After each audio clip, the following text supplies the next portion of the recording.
Okay, we are live. Okay, it's 5:21 on Wednesday, October 28th. I'd like to call the SHS board meeting to order. I don't know if we have any public that's joined us on the Facebook platform. If there's anyone out there, thank you for joining us. If it's any SHS staff, certainly appreciate your interest in board activities, and even more so all of your help that you've devoted and dedicated to the hospital, especially during these challenging times. Any public comments that you're aware of, Bridget? Not yet. Okay, good. I don't know if Dean was able to join us with MCHD for a report. Do we have him on board? Does not sound like we have Dean. Not seen him yet. Okay, well, if he joins us, then we'll pull him in and give him his time. All right, CHC. We'll hand it off to CHC, and if anybody has their speakers on, go ahead and mute them for anybody when anybody else is speaking. So CHC, who do we have? It should be Sandy Bryan. Let me just. Sandy Bailey. Yeah. We may need to move that further down in the meeting. Okay. And Craig as well. I don't know if he's joined us yet. Does not look like he has. Let me just.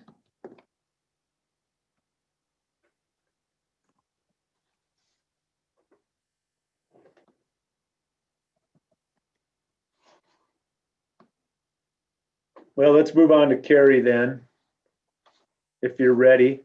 And no pressure at all, Tom. I'll take the lead here. Just kidding.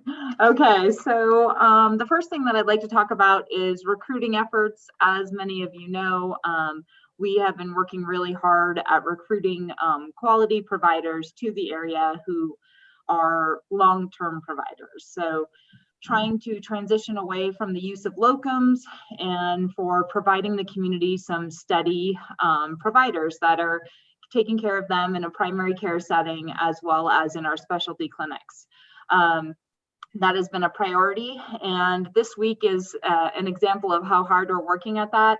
We have had this week alone 3 general surgeons come to Cortez to view our facility, to meet with Dr. Madison and his team, as well as our leadership, and 1 OBGYN who came to visit as well and reviewed our system and met everyone and spoke with everyone who they needed to speak with, as well as 2 advanced practice practitioners. So again, we are working really diligently to fill any holes that we currently still have in the system where we couldn't provide care in a timely manner with a qualified provider who was dedicated to our mission of excellence. So that's about it for recruiting. Do we have any questions about recruiting?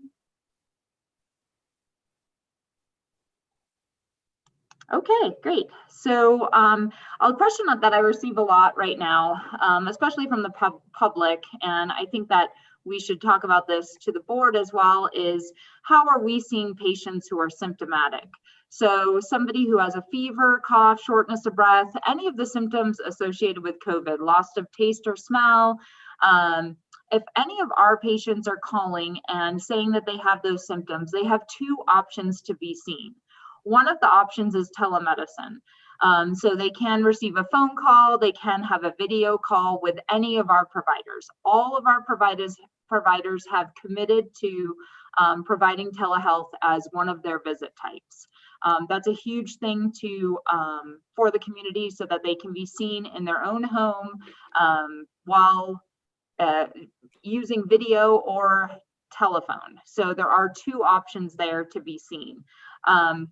If somebody doesn't feel comfortable with telemedicine and they feel like, you know what, I'm symptomatic and I feel like I really need somebody to look at me and do my vitals and find out, you know, what is truly going on with me for their own sake and for the sake of not going into the community and being infectious. So the way that we're seeing our patients from Southwest Medical Group is we have established an acute care clinic every single day of the week, weekday, 12 to 4. Somebody is, one of the providers is seeing same day patients who are symptomatic. So those patients are getting an appointment same day. They're calling and saying, you know, I'm symptomatic, I need to be seen. I don't want to go to the ER, but I feel like somebody needs to look at me. They are going to the walk-in clinic. We have a special spot, several parking spots that they can pull up into. They call a number when they get to the clinic, and their provider and their support staff come out and see the patient. We can perform strep tests, we can perform assessments, as well as taking their vitals and having a full opportunity of a visit without ever having to come in the building. So that's another way that we're offering our patients that we're committed to seeing them even if they're symptomatic. We are trying to discourage patients in the community from using the ER unless it's an emergency. So those are the two ways that we are seeing patients that are symptomatic. Any questions about how we're dealing with symptomatic COVID patients?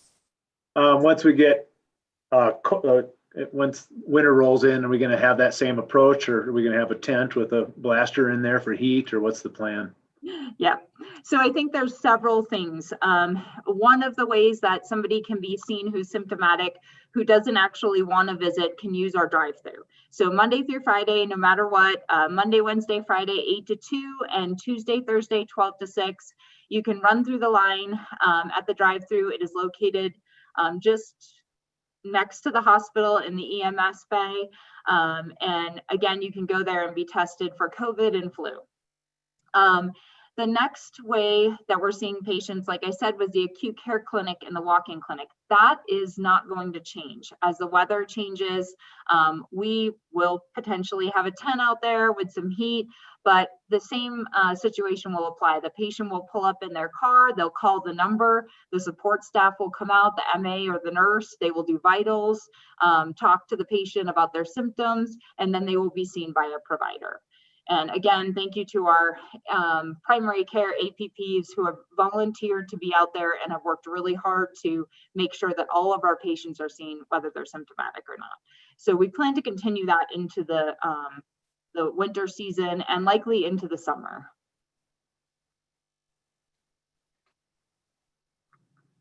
Okay, any more questions about symptomatic patients and how we're seeing the community? Okay. I have none. Great. So I have a couple more things. One of which is a quick just update on Mancus. The Mancus clinic is currently undergoing a small remodel on the inside, really a refresh. We have taken everything out that could be potentially I would say, and Rick and I have talked about this, we're making this kind of our COVID clinic where we are showing the example of how someone should be seen if they have COVID or post-COVID. So we have removed all the carpeting, we have repainted the walls, laid some new flooring, completed a floor plan remodel that allows for a patient to go in one side and out the other, creating a nice U-shaped flow so that patients aren't ever returning to the same space. Again, this is in preparation for COVID, and it's been a huge project on our list of things we needed to do in Mancus. However, this was the perfect time to complete that remodel, refresh, as I like to call it, and really get those Mancus patients the clinic that they deserve. So I encourage all the Mancus patients to take a look at that if you're making it into the clinic. We will have some pictures and video up as soon as that's done. But currently, if you're going to the clinic, there is a little bit of a construction zone, as I'd like to say. The other piece that we're going to be doing at the Mancus clinic is we are going to put up some new signage. As many of you know, the signage that is out there is outdated and definitely doesn't cover all of our services, doesn't give the basic information that we want to make sure the community has. So Bridget and the marketing team has been working diligently on getting that done. So that will happen. You'll see that go up in the next couple months as well. So Again, more pictures will be posted on our website, as well as kind of a virtual tour of what that facility looks like after it's completed. Any questions about the Mancus Clinic? Awesome. The last piece that I wanted to talk about was the athletic training program. I know this has been kind of on our radar for a very long time, getting those teens engaged and those sports, the kids that are in sports in our community. We have signed a contract with Dolores, Mancus, and Cortez. So we will be providing the athletic trainer to those events, to all of their sporting events. We have worked again with our physical therapy department, and specifically Brenton Wright, our physical therapist, has taken the lead on this and has done a really great job of starting to onboard the athletic trainers and create a program that will hopefully create the flow within our community to allow for patients to be seen quicker and stay within the community. Any questions on the athletic training program? I do. Yes. So they haven't been providing trainers to the different schools yet? No. And here's the part that is even probably more interesting. Mercy Regional Medical Center in Durango was the employer of the trainers for all the schools. So we have taken that program over and really worked diligently and fast to make that happen for this year, knowing that, you know, sports seasons are coming at all different times right now, and the kids really need to have the ability to be seen without taking a 45-minute drive and have some in-town options for them. Great question, Shirley, because I think that the community would notice, you know, we have had athletic trainers at games. Where did they come from? They came from Durango. So I think that's really interesting. And it was something that Tony and I identified probably 3 years ago, 2.5 years ago when you first started. 2.5, so, yes. Yeah, we knew at that point, once we figured that out, that we needed to do something as a health system to make sure that we could provide that service to the community, knowing that, you know, a lot of these families don't have the resources to drive 45 minutes or have the ability to even be seen on a regular basis. So having qualified athletic trainers that have the right materials and the basics as far as information and support was really important to us. Yeah, the original conversation took place about the time Dr. Tavicoli decided to leave, so kind of set us back a bit from doing anything with that. So. Yep. So we're very excited about that. Great. Any other questions? Is it going to be, are the logistics going to be hard to juggle with all these different seasons moving around at different times, different football seasons, some spring, some fall, or you know, any of these? Yeah. So I think that's something that we have been talking about since we basically went after this in August. Is it's definitely going to be a touch and go for the first year, especially with the seasons being different.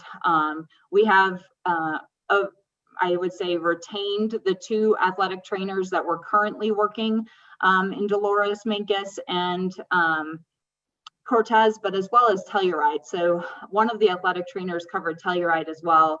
He has come to work for us and is covering Mancus. And so we are thankful for those athletic trainers that wanted to provide that consistency and care and have allowed you know, some of these athletes to have the same training and training system and type that they've had the whole time, just allowing them a little closer option to home as well as on-site support. So they have a direct contact with Braden Jones, orthopedics, Ben Kerlock from podiatry, as well as our primary care team at all times to make sure these kids have options. Okay. Great. Thank you. Good. I think that's Anything all I else? have. All right. Thanks, Carrie. I appreciate it. Any more questions for Carrie? Okay. I guess I may have been incorrect. I thought Karen was not on board yet, but is she with us, Bridget? She is, and so is Sandy Bailey. She is Let's- going to speak to let's go- us about the presentation we had included. Okay, great. Thanks. Let's go to Sandy Hi. or Sandra. Sorry. Oh, Sandy's good. That's what I Sandy. go by. Okay. So now in your guys' packet, do you have a copy of the board presentation? Okay, so I didn't know if we need to present. Okay, so if you look on the slides on page 2 of the Okay. slide. Can you go ahead and present Sure. too? Yeah, thank you. Let me switch it over here.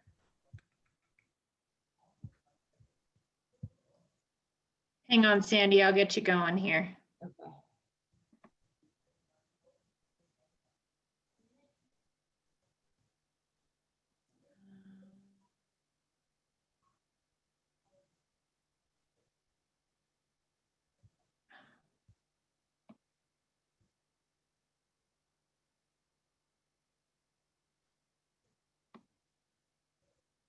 Let's see.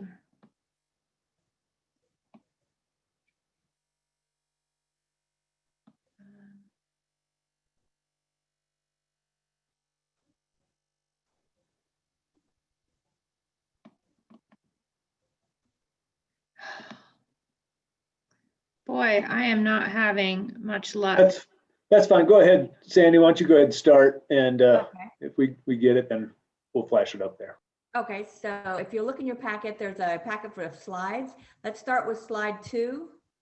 The main purpose of this whole discussion tonight is just to help the board to understand the responsibility of their role with the privacy program for your organization. Each hospital, of course, is required to have a privacy program. So as I visited several facilities, we found that a lot of facilities didn't have one resource. They were kind of scattered to just different varied sites. So we brought all the resources that align with HIPAA, with the high tech, we brought all that into one source for you guys. So let's go to slide 3. In the, we created this manual that actually houses all the elements of the privacy program, especially as you're bringing in new privacy officers. There's so much for them to learn. There are some that will come in with experience, but there's many that come in with no experience or very little experience. So this resource will actually help them to understand their role as a privacy officer.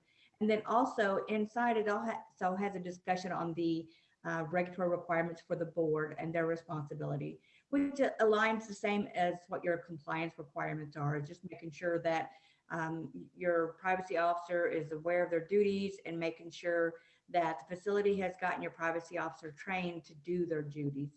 And then make sure there's a reporting process in place. So if you look at your packet, we'll just quickly flop over to that. And in your packet on slide or page 2, there's the whole list of the table of contents that has everything that's broke down specifically for the privacy officer, especially when it comes to the complaints process. Now you guys have a paper version, but there's an electronic version that we actually shared with the privacy officer already. And inside, instead of having to search for each thing, there's actually direct links that will open up and take them directly to the spot they need to go. And then when it comes to the regulations, we found that many privacy officers, they know about HIPAA, they know about high tech, but when it comes to the actual hospital conditions of participation, they were a little vague on that. So we actually aligned that to fall in, I think it's on page 6 and 7, it'll fall around that area, but it actually identifies the COPs for the hospital as well. Because we've had some facilities that will actually bring a privacy officer from just a private industrial area into the hospital. So we just want to make sure they understand their role in a healthcare organization and privacy. If you go to the next slide, that is actually in the phases. When it comes to the phases, depending on the which facility you are, you guys are established facilities, so you will be phase 2 with the requirements.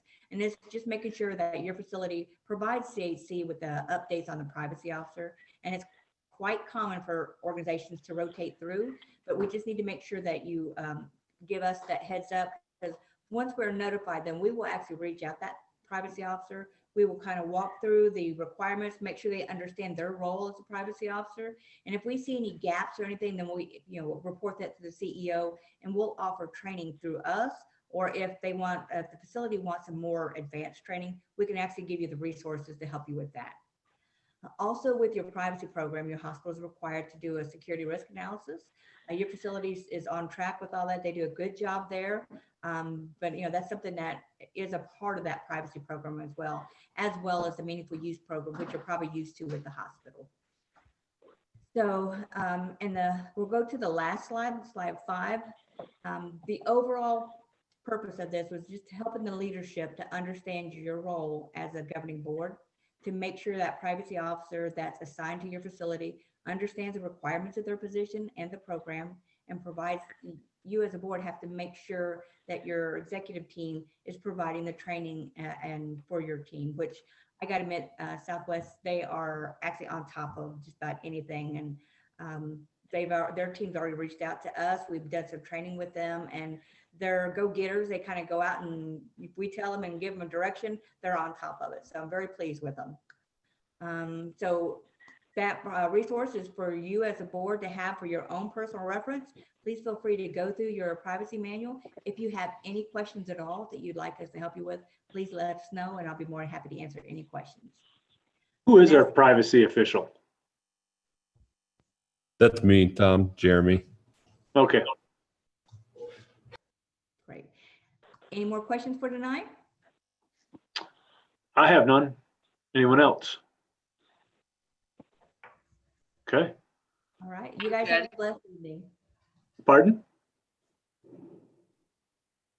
Thanks, Sandy. Anything else for Sandy? Anything else for us?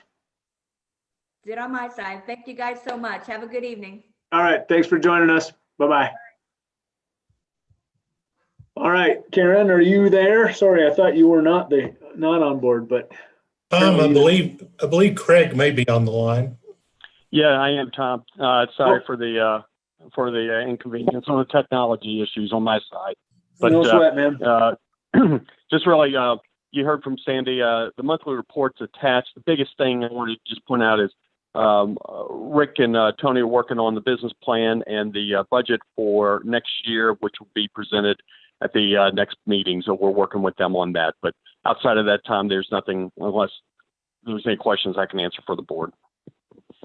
I have no questions, Craig. Things are going well down here with our staff, so we appreciate the support you're giving them. Thank you. Okay. Anyone else have a question for Craig? Okay. All right. Now, Karen. All right. Great. Good afternoon, everyone. And I wanted to go ahead and give a report of our serious safety events. So we have a system called Comply Track. And so anytime an event occurs, or even a pre-patient event occurs, it gets put in the system, and then we go through and review every one of those and then determine, at what level we need to score it. Now, we use the ASHRAM score, which is a risk association with each event. And so you can see on the top left, the severity scale event scoring. We have a SSE 2, SSE 5. The dark green is SSE 4. And then your yellow is 3. Now, the big blue section is what we call a pre-patient event. So this would give you the total events that we've seen this year so far. And so they're scaled on an SSE 5 is your lowest scale. There was no harm done. And then it moves all the way up to an SSE 1, which is permanent harm or death. And so you can see the number of events that we've had. And then the chart below shows what the categories those events are in. And then also by department, so that you can kind of see where the trends are. Now, it's not uncommon to see a lot of the events happen in the ED as well as the inpatient side. Now, remember, we have 3 units on the inpatient side. So, that's a larger unit that you would see more events happen. So one of the things we really want to know is, are we reporting enough events? And the percentage of the events we are reporting does lead me to believe that we are reporting a lot of the events that we have, because the real thing that you're trying to do is see if you have any trends or pattern or a major event so that you can change that. So on the right, you can see the quarter for third quarter that we had 104 events that were put in there. And then we also let you know if COPIC was notified, which is our insurance agent for those events. So do you have any questions about that? I don't have any. Okay, great. So we've got a couple of policies to look at. Oh, there was another chart with the same information. So that's just broken down as well. So we have a postmortem care policy. And one of the things that we had just recently updated, but we needed to add to it was information so that if a family wanted to request a postmortem autopsy, then how would they do that? So we do have that information now added to it. And so we wanted to get this policy approved for the final posting so that we could have all that information for patients. And then we also have security access. So we have a lot of bioidenticals. So we have med machines that do identical of the fingerprinting. We also have our logins that we do have to change on a regular basis. And so what this policy does is it covers all of the items that we need for security access for all of our technology that we have. And we would need to get that approved as well this year. Any questions on those? No, I like the nice touch of the silk rose. That's Right. yeah, it's actually very kind. So Okay, and I just had a few other updates. I just wanted to remind everyone that December 1, Classic Air will have their helicopter on our pad. We're looking forward to that. We also will begin our wound care program training in the first part of December. So this will be not only to take care of wounds that come in on patients that are admitted, but it also will be how to prevent wounds on patients. Our new board should be arriving anytime. We're very excited about that. We're starting to do our training on leader rounding. The next level of training will be on bedside shift report and hourly rounding. And we hope that that will help our HCAP scores. Traditionally in the past, you'll see that those three things do improve the HCAP scores because you're really interfacing with the patient in a different way.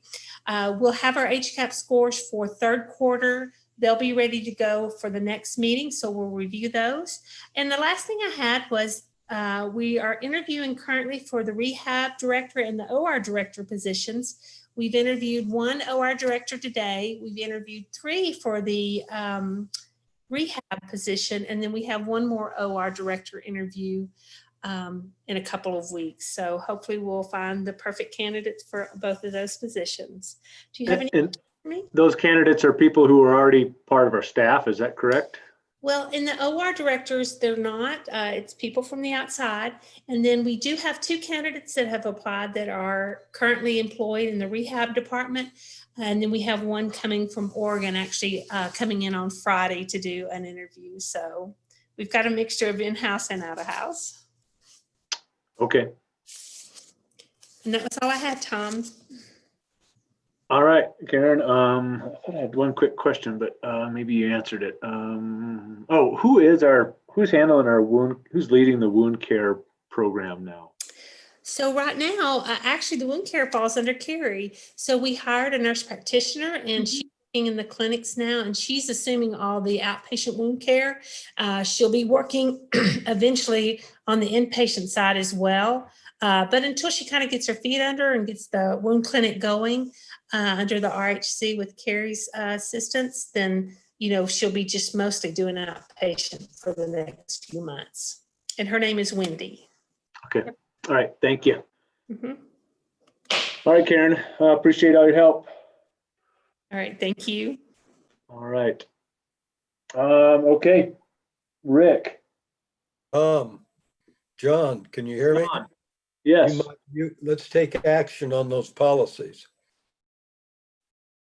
You have the postmortem policy and the security access policy. All right. Do I hear a motion to approve the postmortem care policy? So moved. Second? Second, Shirley. All right, all those in favor? Aye. Aye. None opposed? All right, do I hear a motion to approve the security access policy? So move. Second? Second. All those in favor? Aye. Aye. Aye. None opposed? Okay, all right, thanks, John. I thought we did that in executive, but that's all right. All right, now we can go on to our favorite CEO CFO in the hospital. SHS's favorite CFO. It's all yours. Don't start anything, Tom. Hey, good evening, everybody. We do have a guest, an approved guest on that's dialed in with us, Mark Daffer from Blue & Company, and they're doing some preliminary field work this week.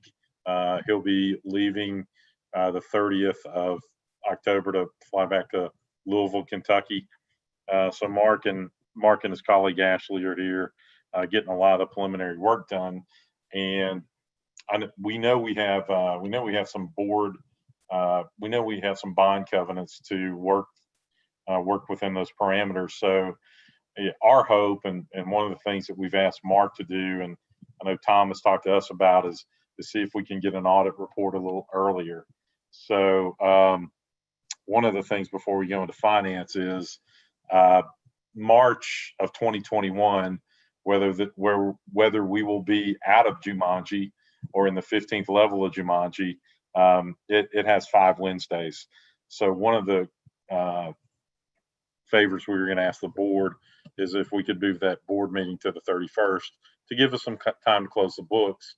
In addition, the finance packet, we'd have the committee, with the finance committee right around the 25th of March as well.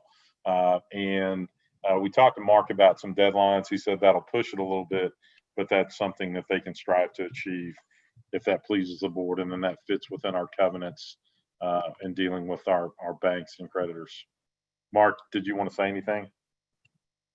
No, you said it, Rick. There's nothing to add on top of there. For a hospital your guys' size, that should not be a problem at all. The bottom line is last year, when we have no familiarity with you and just going through first year control procedures on our end, that's what kind of pushed it. But we should have no issues getting you your report issued by your March Finance Committee meeting. Okay, great. Thank you. Yeah. Tom, Dan, Shirley, Susan, Cody, any questions? I have none. Nope. Okay. So we will move those dates as requested. No questions on my end.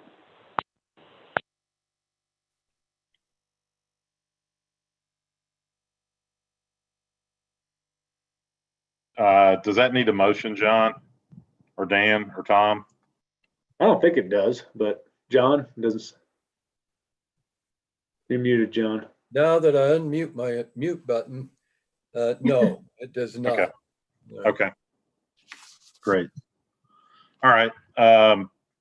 Basically, we had a decent September. Again, we were able to collect on patient AR of about $5 million. Operating cash did decrease slightly by about $52,000. We did receive a $37,000 EMS grant, which is going to handle some monitoring and so forth. Matt Lindsay does an outstanding job of writing grant proposals for equipment related to maintaining our EMS ambulance services. One of the things, just to kind of give you guys a heads up about that we're looking for capital is we have an ambulance that's coming up on 10 years old in June of 2021. So I think Matt's going to try to write a grant to pay for at least half of that ambulance. And roughly the estimated cost is probably about $110,000 would be our half, and then the state would kick in about another 110. So just kind of an aside. We did see a market loss from investments. Gross AR did decrease by about 452,000.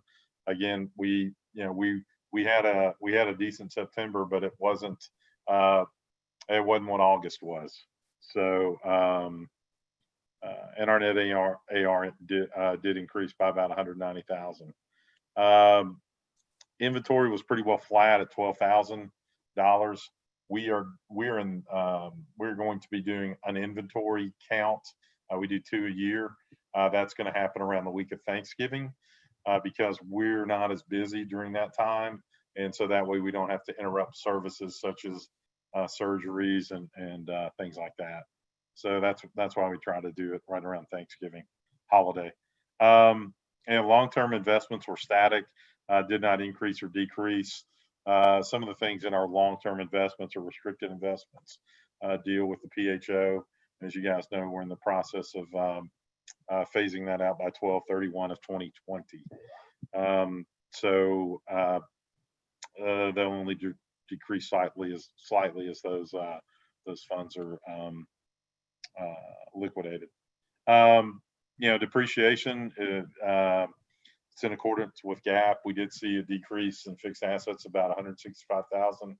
That was after some of the new additions that we had that we put into place, such as OB renovations and things like that, and the chiller was finalized. So that kind of shows you where those things are.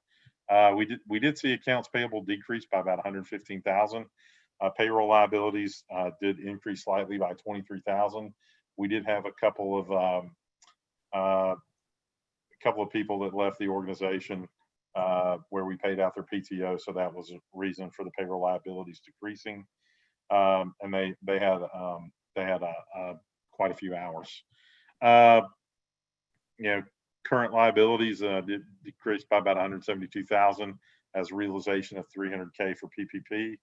And long-term debt, again, as we continue to pay that debt down, and that payment's roughly about $292,000 a month. Any questions on the balance sheet? None. Okay, we budgeted September a little easy based on the fact that we weren't sure how long the RTU project would take us. Thank God it only took us 5 days. So again, revenue estimates were better. Again, hospital outpatient gross revenue, primarily related to surgeries and other ancillaries, was up by 1.1. And the clinics, they saw a tremendous amount of patients, more than we anticipated, and they were at about $230,000 above budget. Net revenue was excess of budget due to the PPP loan forgiveness. Entry of about 300,000. Salaries slightly above budget, and staff salaries above budget by about 300K, because we did think a lot more people would take PTO when we were on hospital diversion for the RTU. Contract labor is the usual suspects, and again that came in around 167,000. Benefits were above budget slightly by about 71,000. Again, benefits, we saw huge increases last year, but they're ticking along pretty well close to budget. And we did make some changes in how we calculate benefits, because we anything up to 200,000 we pay self-fund from a pay out of operations and a self-funding. Reinsurance kicks in at $200,000 and 1 penny, so it'll kick in. It'll pay the penny after we hit that 200K. Supplies, guys, we had a exhibit to supplies, so supplies were above budget. We have seen something really just kind of shoot off the charts with Dr. Jones coming on board and Dr. Baggy. Last year at this time, year to date, we did about 30 joint replacements, hips, shoulders, and knees. Right now we're at about 60. So Dr. Baggy has matched his total. Dr. Jones, Doug's done about 30, and Braden's done about 30, and that's through September 30th. I think from a joints, we're in the double digits again for October. So joint replacements, and again, having orthopedic coverage allows us to give our patients care at SHS. We also utilize something, Dan, we talked a little bit about this in Finance Committee, Andrexa, which is a clotting drug. If we weren't a 340B hospital, the cost would be about $44,000. Being 340B, it dropped the price down to about $34K. We did have some joint expense, again, that from August that bled over into September. We've fixed and addressed that. We also had about $28,000 related to equipment for power sources and drills for orthopedics that we're going to capitalize, put into fixed assets. So you'll see that go in the month of October, and you'll see a decrease in supplies, plus about $100,000 that's related to the leasing of our CareLink program for the identifying devices. I was going to say pagers, but Cody will ask me what a pager is, and you guys told me to keep it quick. Just kidding, Cody. Have I cut out? No, I'm just on phone, and so I have to do *6 to speak right now. Okay. All right. But I enjoyed the joke. It was good. Really nice. Thank you. Very nice one. You're good. Okay. Hopefully I didn't. Yeah. Does anybody have any questions? I have none. Okay. Interest expense, and that's on our bond debt. Our bank debt was $125,000. Depreciation, $357,000. We budgeted about $390,000, and the reason we're down is we did have some assets that hit end of life.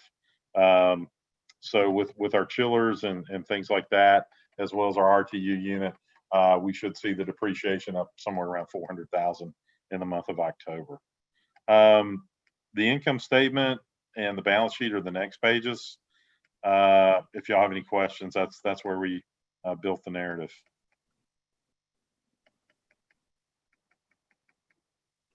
I think a lot of the questions were asked or answered during our finance meeting. Okay. If you guys want to take a look at where we are from a bond payment, again, our sales tax was about $170,000 in the month of September, and the hospital's payment was about $130,000. Year to date, MCHD through the sales tax has paid almost $1.2 million, and the hospital's financed slightly over $1.5 million. Looking at where we are for September, we were right at 100 days, slightly over. The October projection is going to hold pretty accurate. It's about 99 days. And that's based on some capital equipment and so forth. And then we have the rest of the chiller project. Now we have an invoice that's due in early November for the chiller, and that's roughly about $450,000. One of the things the Finance Committee talked about after we looked through our statistics is we have our basically our operational analysis ratios tab. We're going to go for at least the current fiscal year, and basically we'll have at least 12 months of data in here. So January 1st, you guys will see, from February of last year all the way to January of next year, once we close our January month end. But and again, it was good catch. MCHD requested that we make the print less small. So again, we're on with we've covered all our forbearance covenants. So hopefully we'll have some discussions in Q1 or 2Q of 2021. We should be out of forbearance. That's good news. That's good news. Very good news. Yeah. So like you said, total team effort. I mean, it's phenomenal. Good bunch of senior leaders we work with. So blessed to work with Tony and Karen and Carrie and Travis and Jeremy and all of our leadership. So and hey, even the we're even getting a little bit of love from the Finance Committee. Thank you, Dan and Shirley. So appreciate that. basically our next tab is our report card on page 11. And what that shows is it grades us how we do on our revenue cycle improvements. And we're pretty well hitting all of our targets. Again, a lot of folks ask about percent of commercial insurance greater than 90 days. We're not going to write off an opportunity when we're appealing something just to make a goal, because you don't pay payroll or make days cash on hands with goals. You make it with cash. And CHC has been good at working with us on some of these opportunities. So we are we're doing pretty well with respect to our rolling 12 months cash collection within our clinics. And again, the hospital's at about 121%, but that includes a lot of the funding sources. If you back some of those additional funding sources out, we would be pretty much at about 102% cash collections for the year. So that's a pretty conservative way to look at our contractual allowances. Ladies, gentlemen, we also did discuss the CHC invoice in our finance committee that I know needs a motion as well as a finance report. So unless you guys have any questions, I'm done. Nope, I have no questions. How about the board? No questions. No questions. No. Okay. Well, that said, then I think we have a couple of motions we need to make. First, you'll hear a motion to approve the September financials. I so Okay, Oh. second. Me, Shirley. All right, all those in favor? Aye. Aye. Any opposed? None. And do I hear a motion to approve the CHC invoice as recommended by the finance So committee? moved. Second. second. All those in favor? Aye. Aye. Okay, none opposed. All right. Rick, anything else or anything to add?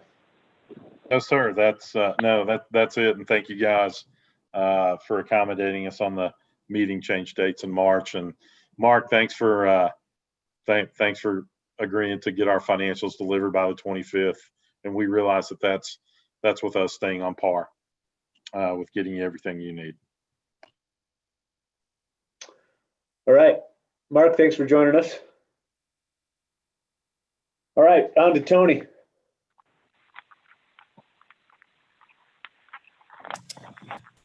Yeah, not a whole lot right now. We'll give you a little bit of update what's going on in the county. Not following the numbers. We are seeing a definitive increase in a positive rate here locally. We had an additional 19 positive since Monday. It does look like a considerable portion of those are coming from the reservation. There was a mass testing event the state helped the Ute tribe with last week, and looks like there was 15 positive tests that came out of that, and there's also been 4 additional locally since Monday. But our rate is running very high right now, and obviously while we're continuing to watch the situation and not really letting up on our procedures at all right now as far as that goes, but we're continuing to watch it. Fortunately, we've not been overwhelmed from the hospital standpoint. We've had a few admissions, but he says we're not at the point we can't handle what we're seeing, but we are still watching the situation now and with a little bit of concern with the way it's going. Other than that, I don't really have anything else other than what we're going to talk about in executive session.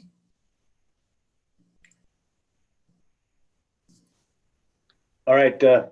Any other questions for Tony? And Tony, you said we had 19 since Monday. Is that on in addition to the 14 that came off of Ute Mountain last week? Yes. Yeah, that's Okay. correct. That is correct. Okay. Well, it'd be interesting. I know some of my old coworkers out there said that they've really buttoned things up out there. However, I'm concerned about the casino and their operations down there too. So, but yeah, stay tuned there. All right, let's see. Oh, we do need to approve, last month's regular session minutes before we go into executive session. Do I hear a motion to approve the September minutes? So So moved. Go Oh. ahead. Susan got it. Is there a second? Surely. All right, all those in favor? Aye. Aye. Any opposed? Okay. All right, can we jump right into executive session or do folks need a break? I We need, need to switch platforms. Oh, yeah, that's Yeah. right. Then we will take a 5-minute break. And does everyone have the link to the executive session? It's attached